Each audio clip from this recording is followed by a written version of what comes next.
Welcome to Azerbaijan. The 43rd World Heritage Committee was held here, and over the course of 10 days, UNESCO worked on an inventory of protected sites and decided on some new nominations.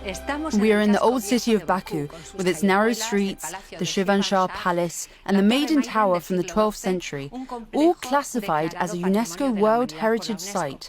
But what are the criteria that must be followed to be part of the list?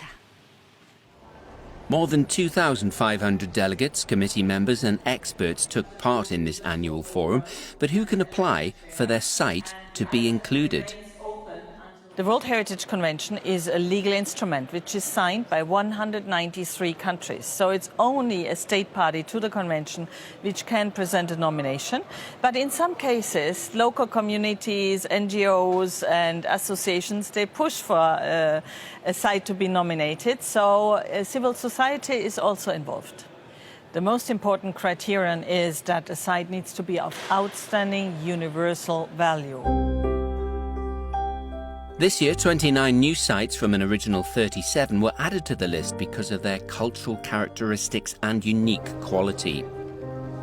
Among them is Babylon, now in modern-day Iraq, once one of the 7 wonders of the ancient world. Being included has its advantages: tourism, world renown, but also they carry obligations for the countries they're in.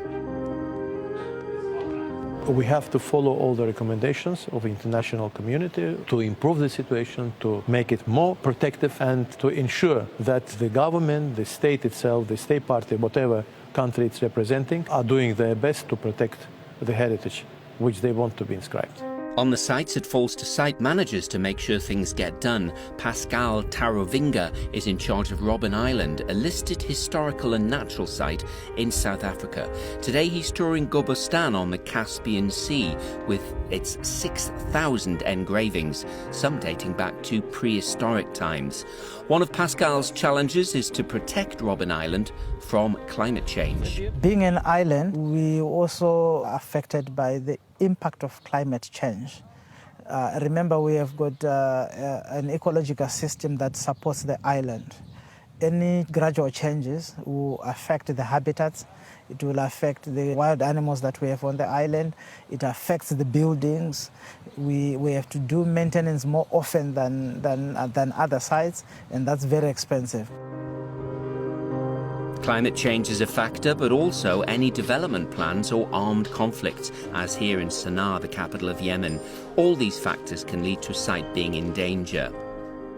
This year, the UNESCO committee identified 53 sites in danger.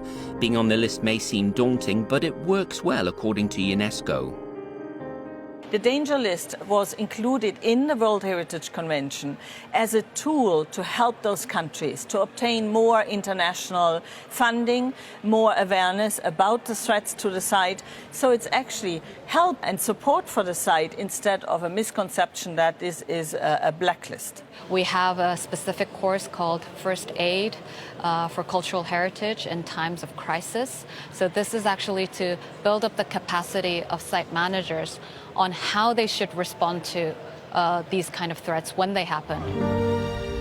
There are now more than 1,000 sites in UNESCO's World Heritage List.